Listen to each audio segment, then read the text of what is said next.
Os destaques do panorama de hoje, eu te conto que o ministro Fux faz um alerta para as manifestações do dia 7 de setembro. Banco Central anuncia 2 novas modalidades do Pix. E ao menos 14 pessoas morreram em Nova York e em Nova Jersey devido à tempestade tropical Aida. Panorama CBN. Olá para você que está ouvindo o Panorama, eu sou a Juliana Prado e vou te contar em menos de 30 minutos tudo o que foi notícia nesta quinta-feira, dia 2 de setembro de 2021.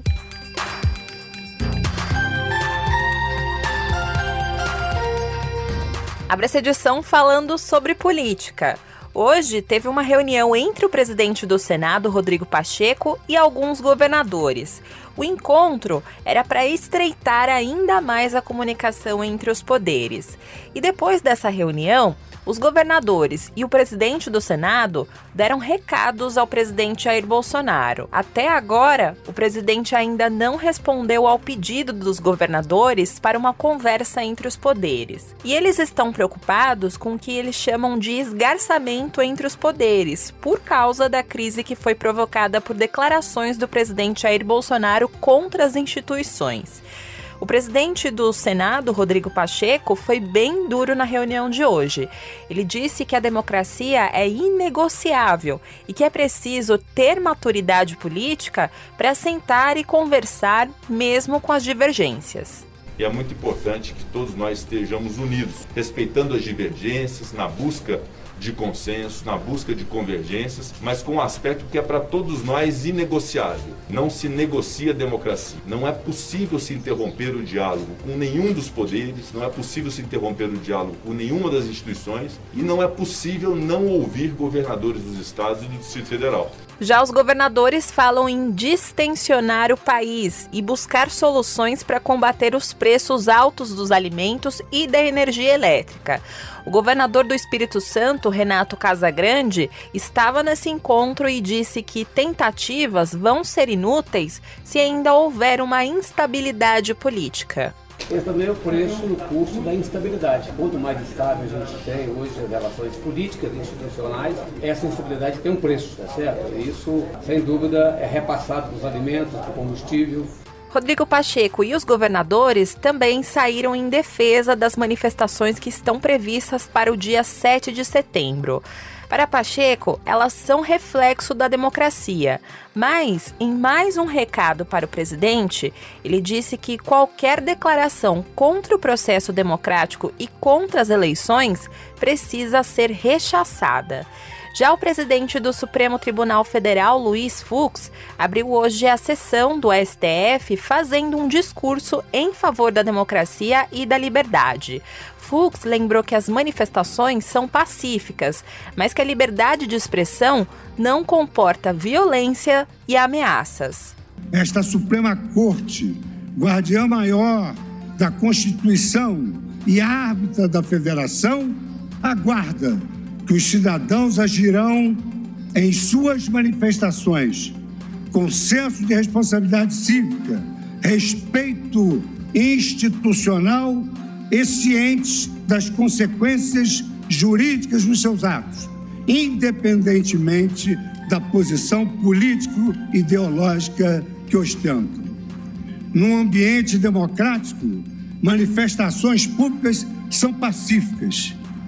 Por sua vez, a liberdade de expressão não comporta violências e ameaças. Fux também frisou que o povo brasileiro jamais aceitaria retrocessos e que há mais de 30 anos os cidadãos manifestaram o desejo pela democracia que ainda permanece vivo. O presidente do STF ainda disse que, apesar de diferenças de opinião e de ideologia política, os brasileiros convergem num ponto fundamental: o amor pelo Brasil e o orgulho pelo que se construiu como nação. E ele lembrou que o STF segue atento e vigilante no dia 7 de setembro em prol da plenitude democrática do Brasil.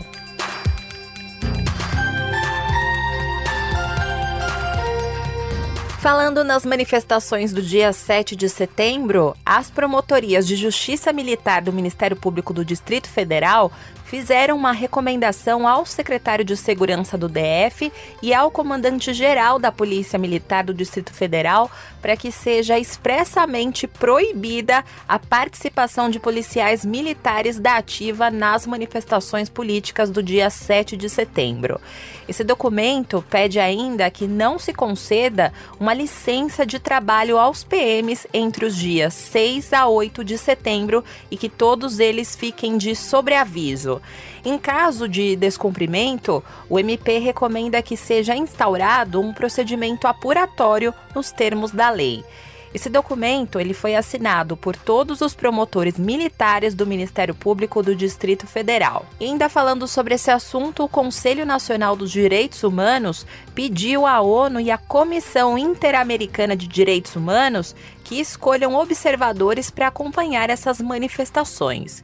Esse Conselho Nacional dos Direitos Humanos é um órgão que tem como objetivo a promoção e a defesa dos direitos humanos no Brasil.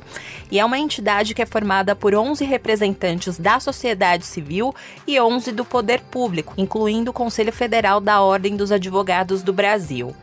E em cartas que foram obtidas pelo jornalista Jamil Chad, do UOL, que foram enviadas para as Nações Unidas e também para o órgão americano, o Conselho pede que o monitoramento internacional ocorra principalmente nas cidades de São Paulo e Brasília. O objetivo desses observadores seria relatar violações aos direitos humanos de quem defende a democracia brasileira.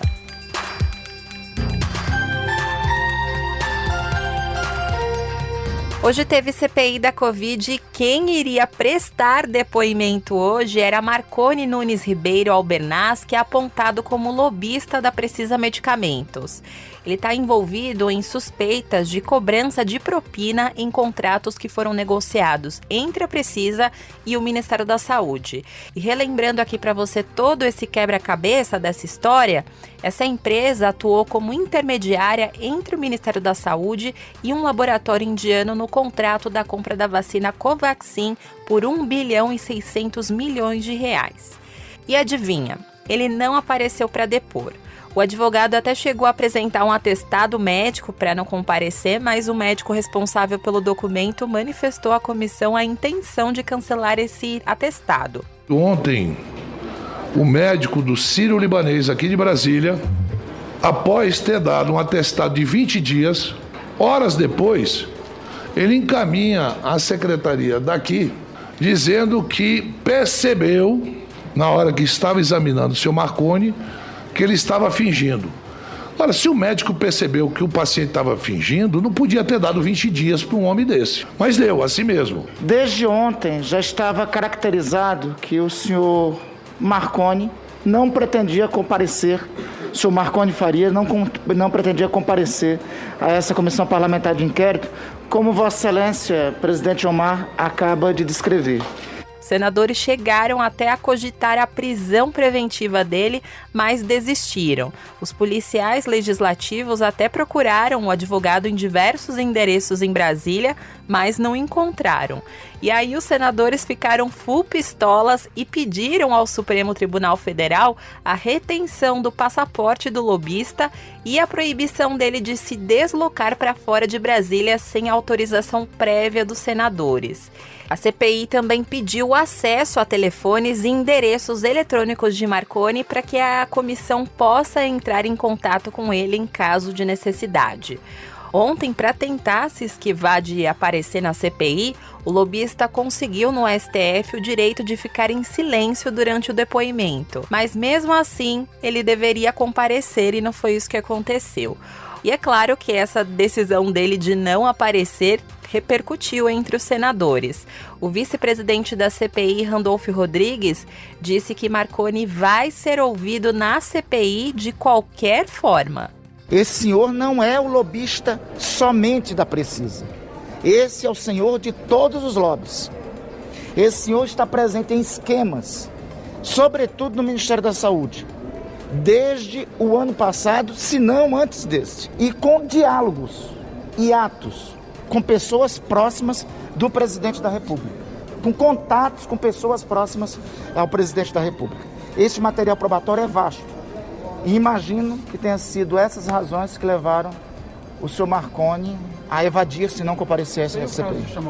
No lugar de Marconi, os senadores ouviram hoje o ex-secretário de Saúde do Distrito Federal, Francisco Araújo. Ele responde um processo na Operação Falso Negativo da Polícia Federal, que investiga fraudes na aquisição de testes rápidos. E a compra de testes rápidos pelo governo do Distrito Federal foi feita com a Precisa Medicamentos, que também é investigada na CPI. E durante o depoimento, ele disse que nunca encontrou com o dono da Precisa Medicamentos e não conhece o deputado Ricardo Barros.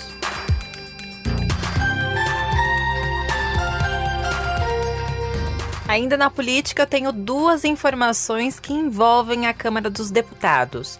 A relatora do novo Código Eleitoral, a deputada Margarete Coelho, apresentou no final dessa tarde um novo parecer da proposta.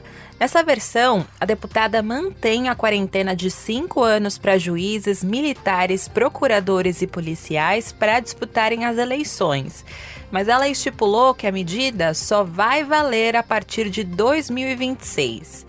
E teve essa alteração porque a proposta estava sofrendo resistência de diversos setores no Congresso, e especialmente por apoiadores do ex-ministro Sérgio Moro. Havia um entendimento de que a medida serviria para barrar a candidatura do ex-juiz da Lava Jato da disputa presidencial de 2022. Mas esse novo parecer não vai mais impedir Moro de se candidatar. E o relatório manteve a derrubada de um dos principais trechos da lei da ficha limpa, que torna inelegível o político que renunciar ao mandato para evitar a cassação. A proposta também proíbe o Ministério Público Eleitoral de impedir políticos de disputarem eleição após já ter sido finalizado o processo de registro de candidatura na Justiça Eleitoral. A deputada Margarete Coelho definiu ainda que as pesquisas de intenção de voto não vão poder ser publicadas nas vésperas das eleições. E no dia da votação, as pesquisas de boca de urna só vão poder ser divulgadas após o encerramento do pleito em todo o território nacional. O projeto prevê também uma pena de 1 a 4 anos de prisão no caso de divulgação ou compartilhamento de notícias falsas com o objetivo de afetar as eleições. A pena pode ser ainda maior se o crime for cometido para atingir a integridade dos processos de votação e apuração dos votos.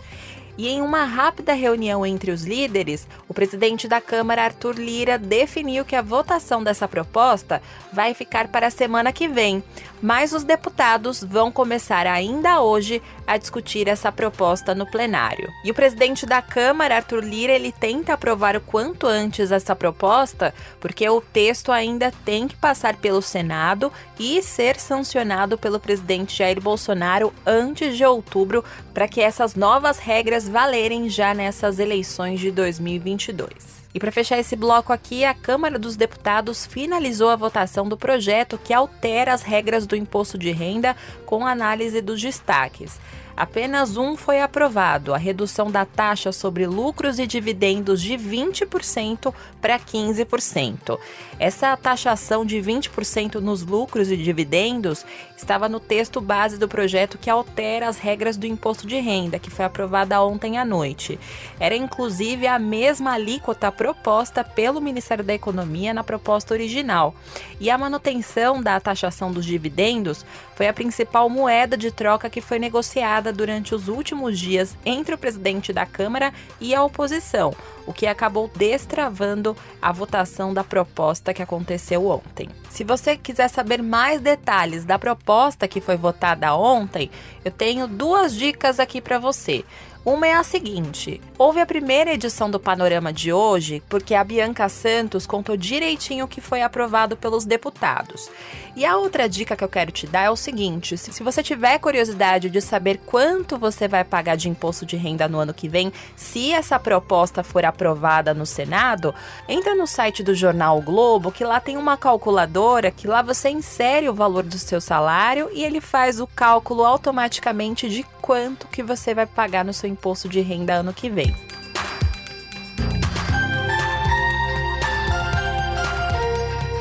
Vou retomar um assunto que a Bianca Santos falou na primeira edição do Panorama CBN de hoje. Ela contou que um incêndio que destruiu o Museu Nacional, no Rio de Janeiro, completou 3 anos hoje, né? E para marcar essa data, a mais antiga instituição científica do país lançou uma campanha pedindo doações para o novo acervo. No vídeo dessa campanha, os pesquisadores do museu fazem um apelo para que outras instituições nacionais e internacionais contribuam doando itens para incrementar o patrimônio que vai ser exposto depois da restauração. Vamos ouvir um trechinho. Precisamos de exemplares de animais e plantas, de fósseis e minerais, objetos etnográficos, históricos, arqueológicos e tantos outros. O diretor do Museu Nacional, Alexandre Kellner, disse que até o momento tem cerca de 500 peças para serem expostas e que a meta é chegar a 10 mil.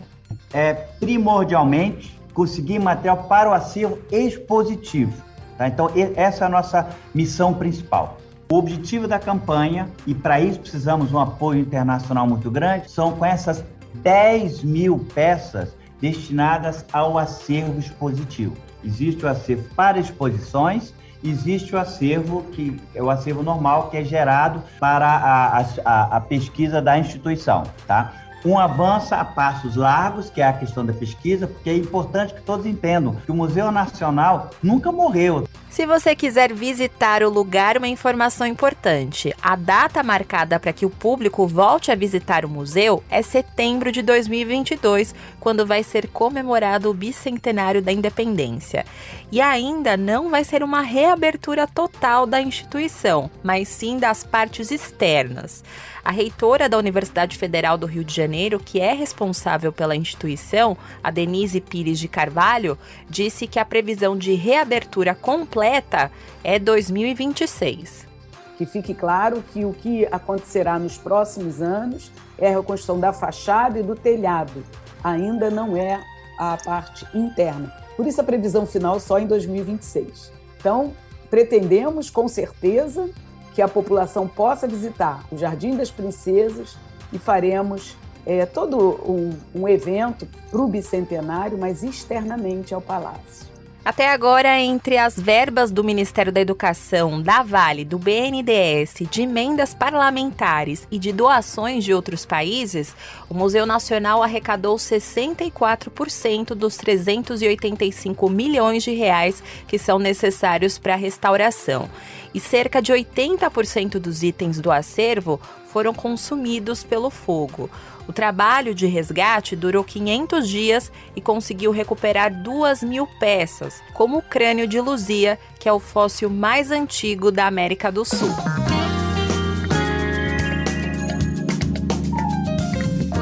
Você usa o Pix? Então tem novidades, hein? O Banco Central anunciou 2 novas modalidades do Pix, o Pix Saque e o Pix Troco.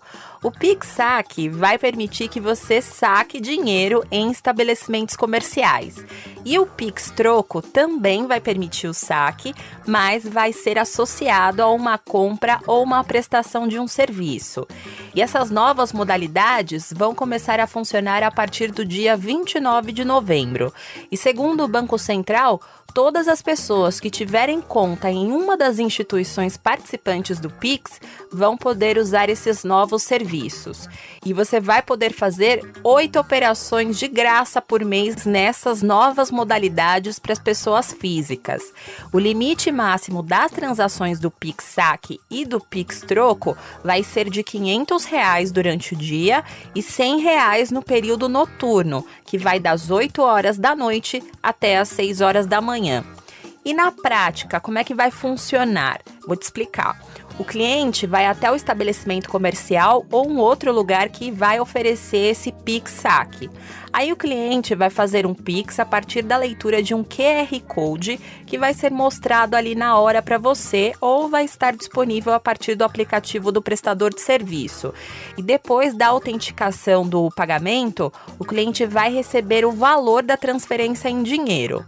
Já o Pix Troco vai funcionar de forma semelhante. A diferença é que o saque em espécie pode ser feito durante o pagamento de uma compra ao estabelecimento. Nesse caso, o Pix é feito pelo valor total, que é a compra mais saque. E no extrato do cliente vai aparecer o valor correspondente ao saque e ao valor da compra. Então, por exemplo, o cliente compra um produto de R$100, faz um Pix de R$150 e recebe R$50 em dinheiro. Agora, para o comércio que quer oferecer esse serviço, as operações do Pix Saque e do Pix Troco vão ter uma tarifa que pode variar de 25 centavos a 95 centavos por transação. Isso levando em consideração o banco que o cliente tem conta, porque o banco do usuário que vai fazer o saque é quem vai fazer o pagamento dessa tarifa. No mercado financeiro, a Bolsa de Valores de São Paulo fechou o dia em baixa de 2,28% aos 116.677 pontos. No mercado de câmbio, o dólar comercial fechou o dia em baixa de 0,02%, cotado a R$ 5,183. Já o euro fechou o dia com uma valorização de 0,28%, cotado a R$ 6,154.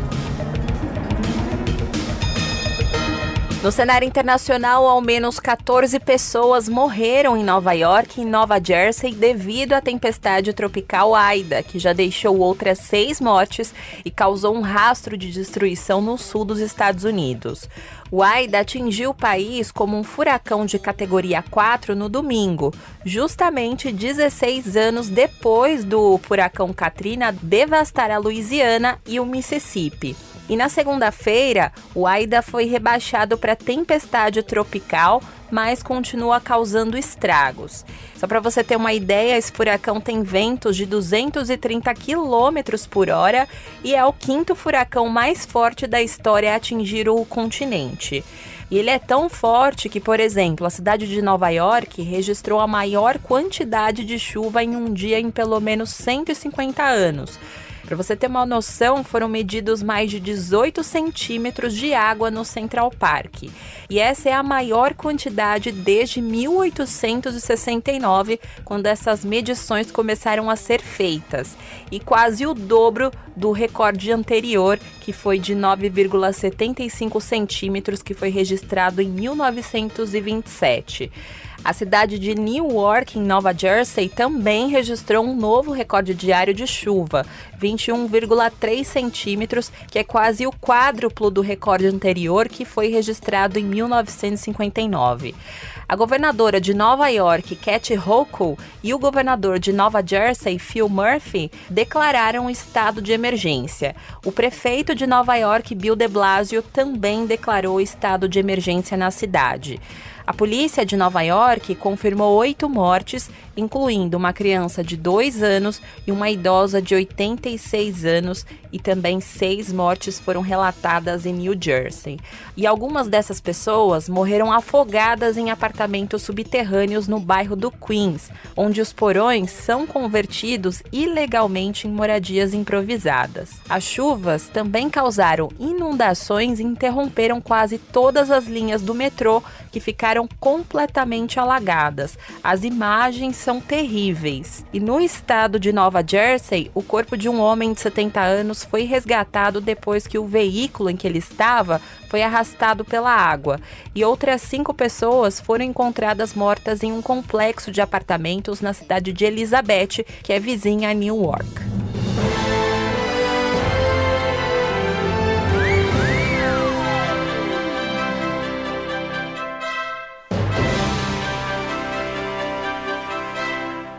Na Paralimpíada, o Brasil teve mais um dia dourado nos Jogos de Tóquio. Das 6 medalhas conquistadas nesta quinta-feira, 4 foram de ouro. Gabriel Araújo e Thalisson Glock foram campeões na natação. Alessandro da Silva defendeu seu título no atletismo e Nathan Torquato faturou o ouro na estreia do Para-Taekwondo em Jogos Olímpicos. Esses resultados fizeram o Brasil ultrapassar a Holanda, voltar à sexta posição do quadro de medalhas e se aproximar do recorde de 21 ouros que foram conquistados em Londres em 2012. Faltam apenas 2 para empatar. E o Brasil tem pelo menos mais 2 medalhas garantidas e com boas chances de ouro. O futebol de 5 passou pelo Marrocos na semifinal e foi a decisão para tentar o penta dos Jogos. Bicampeã mundial, o Brasil despachou a Lituânia, campeã na Rio 2016, e vai buscar o ouro inédito no goalball masculino. Ainda teve 2 derrotas de virada do Brasil nas semifinais de vôlei sentado masculino e também do goalball feminino, que foi superado nos pênaltis. Essas 2 equipes agora vão disputar o bronze.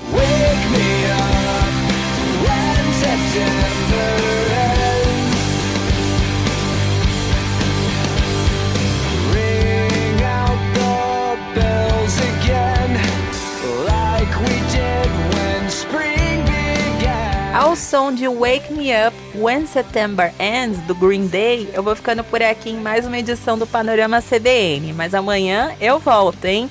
O roteiro de hoje foi escrito por mim, a montagem e a sonorização são do Anderson Wendel, o Tico. E você pode me encontrar lá nas redes sociais, no @Juliana_Deprado no Twitter, e no Insta é só procurar por @JulianaDeprado. E também tem o e-mail juliana.prado@cbn.com.br. E quem me escreveu foi o ouvinte César Augusto Ramos, aqui de São Paulo, que ouve o Panorama todos os dias e viu aqui que eu fiz uma brincadeirinha ontem com uma música por causa da chegada do mês de setembro, né? Foi aí que ele lembrou dessa música que você está ouvindo agora e ele me mandou uma mensagem. Eu queria agradecer aqui a sua companhia diária e também valeu pela dica, viu, César Augusto? E não se esqueça que amanhã tem a primeira edição do Panorama CBN com a Bianca Santos. Beijos pra você e até mais!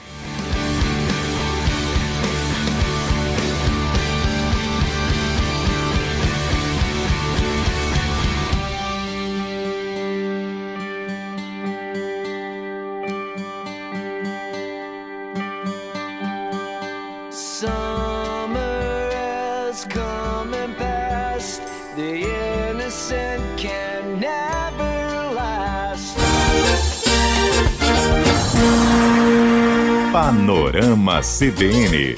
As principais notícias do dia em menos de meia hora.